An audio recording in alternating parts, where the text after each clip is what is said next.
Shot on stage for a look at Giants' first win of 2016. Thank you very much, Pyra. I am joined by Audrey after breaking the losing streak. Congratulations on the win. Let's start with the game. It seemed like you guys fell behind early, but you managed to get a Baron steal. Was that the turning point that you knew you could win the game? I think it would have come sooner or later because we knew we had the scaling comp. We would have won late game, but we didn't expect them to go for the risky play that early on. So I'm definitely glad that Betson stole that because it probably would have meant the loss for us.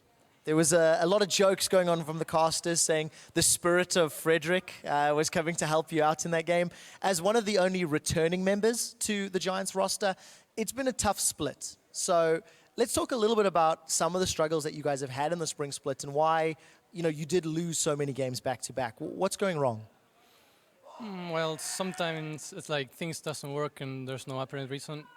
Like the mood starts to worsen up, like you feel that you're drowning basically, but I feel like as long as your head is above the waves, there's nothing to worry about. You can always come back. I feel like you've got a good head because 2 weeks ago you were talking about the losing streak, and I remember on Twitter you were saying, look, at some point you have to smile, you have to laugh. Are you a bit of the cheerleader for the Giants squad? Because you always seem to have a smile on your face.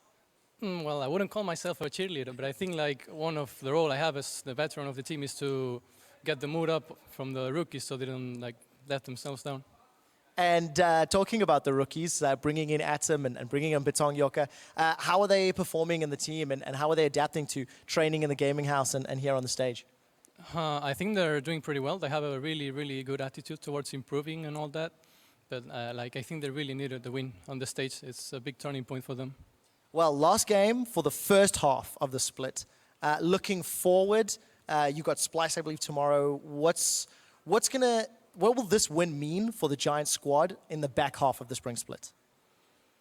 I think it means a lot. Like for me, it was if this week we don't win, then we're gonna drown all the way to the bottom. But now we can actually go up and face the good teams, like the top tier teams, I think.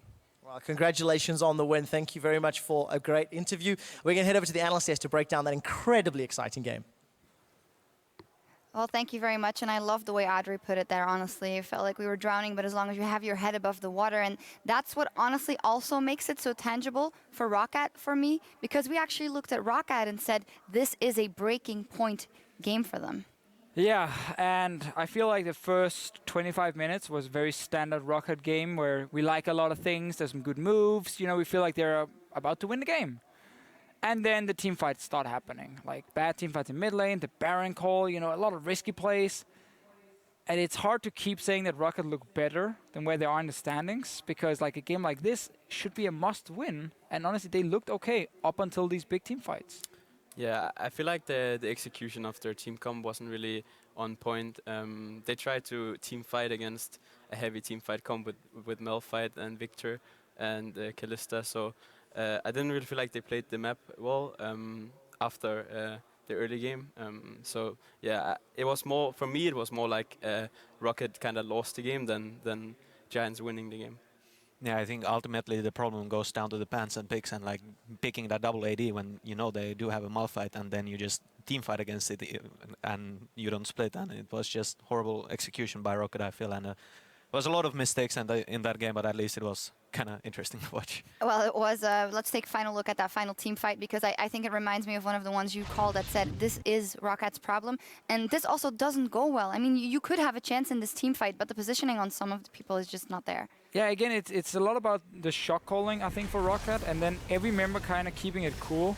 Keep in mind, we're like 40 minutes in here. There's been a pause. There's been a lot of back and forth, and everyone kind of wants to be the hero, the big carry, but first Extinct gets caught out, has to use very early ulti, and then you just want to look like it's a good zone by Freddy in the back, but notice how Taps is playing super aggressive on Lucian now, trying to like get in and deal damage on the back line, even though technically his job is just to hit the nearest target, never to like rush for the enemy AD carry.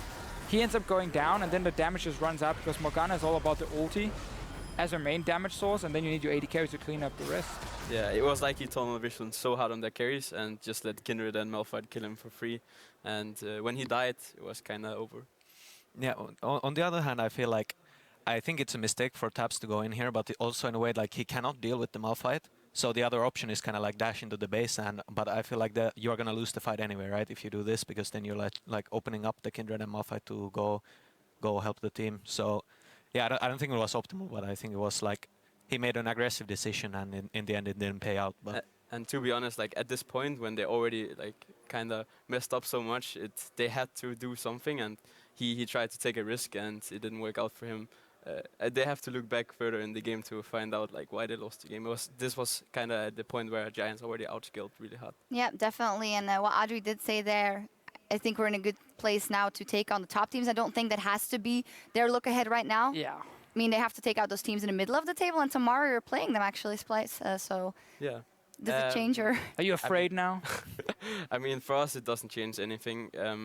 I'm pretty sure, like, if we play our game, we will beat them. And I think this game also showed that just because they won this game doesn't mean that we have to be afraid of them at all.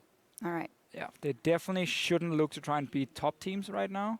Same goes actually for Splice and Elements and on ROCCAT. Like, focus on beating each other, and then improve when you play the top teams. And then later on in the season, maybe you're able to pull an upset and then pull out. Yeah. The thing about League of Legends is that everything can happen, right? So you can always pull an upset against a top team if you have a good plan and know what you want to do in the game. So you have to still have a little bit of faith against the best teams. Yeah. A little bit. A That's little fine. You got to put that on a doormat or something. That's a good line. Anyway, now that we've officially crossed the halfway point in the spring split, let's see where our teams stand. H2K have sole possession of first place, and the UOL, Vitality, and Fnatic are tied in third, and then the Giants are on board and tied with ROCCAT at 1 and 8. Of course, G2 Esports has dipped a little because of that loss today, but H2K now in sole possession of first after a scrappy game versus the Unicorns of Love, but Yeah. they're on there. Yeah, I mean, it's important for them. They pick up wins with Selfie. Like, they have a substitute, and they keep picking up their wins. It's not as pretty as before, but then again, as long as you stick, as long as you stay in the top and you get Rio back, you're going to be ready for playoffs then. Surely that's like the goal for H2K, so I don't think they mind too much what's going on at the moment. They're just waiting for him to return. I also love their cheer, whatever it is. H2 what? H2K? It's pretty cool. I don't know who came up with that cheer. Maybe probably. Maybe probably. It's good for atmosphere. But on the topic of the Unicorns of Love in that match, they again had a gold lead at 10 minutes. They again did really well. My question is, and we've actually been wondering that ourselves for a long time, is this now sustainable? The good things that the Unicorns of Love are showing, how easily is it swayed, and how far do you see them going? In this particular game today, at least, it was like just Jankos completely controlling the game over Rudy, and then obviously, like, if that's going to happen more often, there's going to be some problems. But of course, like, Jankos had the winning matchup, he knew what he could do, and he completely abused. And even though there were some mistakes done by HUK later in the game, like, in the end, their macro play was just better. The interesting part about UL is that they have like the unique style of play, kind of, where they kind of drag their enemies into their level, and sometimes it works, sometimes it doesn't. And but even though we say this about UL, I still think they have good macro understanding and playing the map well, especially like Vishisachi, and their bot lane is playing super well. So I think they will stay in the top. Do you actually think they are top 3 team at the moment? Because they've been there now for 2 weeks. I don't think they're top 3, but they're definitely in the top 5. Okay. Right. Some teams moving up. Vitality, Fnatic. Maybe let's start with Vitality and their win today. Same question, actually, because we had so high hopes for that team coming into this split. How do you think they've done so far, and how far will they go? For Vitality, it's kind of weird in a way. Like, if they're on their A game, they're really, really good. Like, they can beat any team if they're on point. But they also sometimes have like a sloppy game where it's like, what is happening? What is going on? But their macro understanding is super good, and they will also. I think they're a top 3 team in Europe right now. I think you make a very good point about Vitality being on the A game. Then it looks very nice the way they're playing, but there are some decisions in pick and ban phase I don't always agree with. There's some decisions in game where I feel like they kind of drop the ball. If they can remove those, like we saw the pick and ban phase last week as well, where they took Thresh and I believe it was Elise and give like Corky Poppy over to the other team, which was completely weird. And they came out after and said that was wrong. So there are some mistakes for the team, but that's a lot to work on, obviously. They're still showing some very, very good things and have so many good players on that lineup as well to like just become a top team. Yeah, I think like the problem of Vitality so far, which probably they didn't have today, is that they kind of a bit felt like they lived and died with Cabochard. I mean, Cabochard is really a great player, but in the games like when he did manage to get a lead with Chook, like they would just win because he would just go on the sidelines, take every turret, and do really well in general. And in the games he failed, they actually lost because they kind of struggled. But today they showed like another side that they are all great players.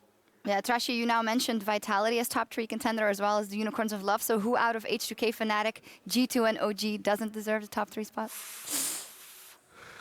I'm kind of scared of this question, but I think it's G2. I think Fnatic and OG kind of needs to show that they belong up there when they face the teams. But right now I think it's G2. All right, well, Fnatic, of course, today debuted their new support, and it seemed that they went back to their even summer style of 2015. Hey, they were good. aggressive. Yeah, he was good. So how much of a catalyst is that one new player? I mean, it's super important if you feel like there were some synergy issues, maybe something you didn't really believe in a player you had before in long term. Getting a guy like Cly here and he gets a very good start is obviously super important because the first game on stage, I mean, you've been there, Trashy, Sana, you've been there, I've been there. You are very nervous and you just want to get a good start. And he gets a comfort pick for himself. He's an all Thresh main and he had a great overall game. He tried to do a few mad lives here and there. Didn't always work, but at least he forced some other plays and get him into flay range, and that was good. One thing about him is, which I think is the reason why they picked him up, is I think he meshes well with Reckless, which I don't think Reckless did as well with Noxiac. And if Reckless finds comfort in him playing with him, maybe he can do better, like in terms of leading the team. And I think he had a huge part in the change. But I mean, I don't know too much about it, but. Yeah, I think it was. I got the same impression. I got the same impression from listening to the interview, and we know the great role that Reckless is taking on Fnatic now. And it did seem out of the interview that he was like, "Okay, you just have to feel comfortable with everyone in the team." It's not that they felt uncomfortable with Noxtrack; it's just that they needed to improve faster than they had so far. Yeah, sometimes you just don't have the right player. You try someone new and it clicks, and then obviously you make the change, and that's what Fnatic did. Well. People who make changes a lot in their coaching role, at least, is OG. Obviously, we know the issues that have been there or the non-issues. Sana is going to be the new coach, by the way. Is that it? For Origin? Yeah. I mean, you're next in line almost. I don't think I would really make a good coach, but if I would get enough salary, I'd give it a go. All right, you heard it. You heard it, Expeke. Anyway, Expeke was the coach here today, and when Soaz was on the desk, he said, "Well, we just want different things from a coach than maybe other people do. We are a team of adults. Like we know how to live, we know how to do everything. We just need more of an analyst type." So I think that was really good insight. If I would like go to OG and be like a coach, I think it would be very, very hard. Because all the players are really established and they know what they want, and I think it would be very hard for a coach to get a point in. That's just my opinion. So they got to find what works for them. Yeah, again, if he's saying they want an analyst, they obviously want someone who can kind of provide them information they can use to make a decision, which does make a lot of sense. But what a lot of other teams would do then is get like a head coach who has a lot of focus on communication and how to not play the game specifically, but how to act as a team, and then have an analyst behind him who can then feed him that information the players are looking for, and he can then deliver it to the players. That could be a setup that's could work for Origin. It's working for other teams already. Like multiple teams have so many different analysts. You know, teams are picking up different lane analysts now, and then there's a macro guy, life coach, then there's a yoga, everything like. It's not just one coach anymore. No. There's not one guy doing everything. You have multiple people, and I think maybe that's what Origin are looking for. But it's very hard to find, and now they have a bit of a track record of being very quick to possibly remove a coach, and that can make it harder for them to find someone. Yep, definitely. Well, very interesting things to talk about. We also got a couple of tweets from you guys all day long. You've been sending in your questions for our guest with the hashtag #AskAJungler. And at Holybomb tweeted, "What is the biggest difference between solo queue junglers and professionals?" I mean, you are the current jungler, so we'll cut to you in a second. Okay, me start? Yes. Okay, so in solo queue, it's pretty much like, oh, you see this guy overextended, let's go gank him and hope enemy jungler doesn't counter gank. So.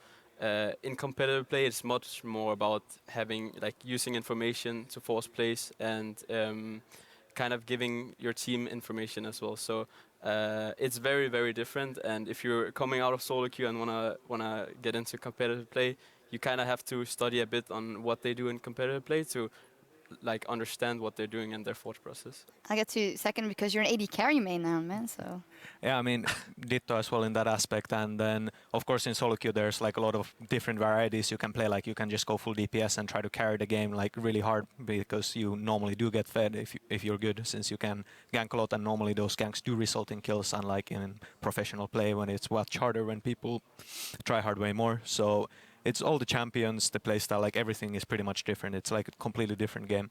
interesting thing that happened today in the opening video in the beginning of the show, we had Rudy saying, you know, I can just go explosive, I can go ham at any given time, and then the game versus H2K happened, and Jankos made a point out of it, making the fact that Rudy comes out of solo queue and makes some mistakes. That was almost like a takedown. Yeah, I mean, it's Jankos, but also the game plan from H2K. They got him the Kindred Fantastic. matchup, and the team is like, okay, what's our goal? Find the enemy jungler. So like push up your lanes, let him invade, and it worked really well for H2K, and maybe a bit of a wake-up call for solo queue jungler coming in, that it's not that easy. But I think Rudy last week looked very good, so if he can just return to that, and we just got to praise H2K for good strategy.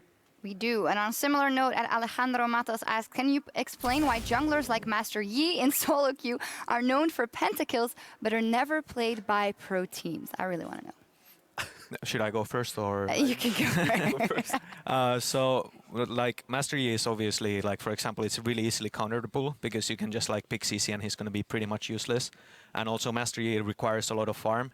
And in solo queue, like, you can be the master of your game as Master Yi, but in pre-made, you have to be the slave, and Master Yi is not the slave, he's the Is that master. the joke that you were talking about? Yes. Okay.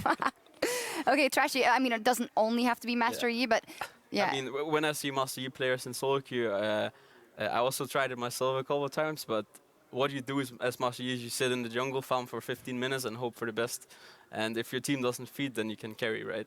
So, but it doesn't really translate into competitive play because the enemy team will just outdo what you will do. What about it when you're in the LCS and you're on a losing streak or on a huge winning streak? At what point do you say, okay, I am just going to pick my comfort jungler. I don't care if it's Alistar jungler or whatever. It would actually be that bad. But, you know, at what point do you feel like, okay, I just want to go all out?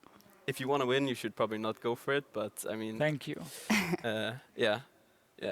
And if Alistar jungle is your comfort pick, you've done something very wrong Very coming wrong. into the LCS in the first Yeah, place. Probably a pulse pick or whatever. Anyway. Possibly. Possibly. Meanwhile, over in the Fantasy LCS, Jankos opened up his backpack on the first day of Jungle Week to carry your roster, picking up 8 kills and 10 assists to earn a total of 33 points. You're so happy.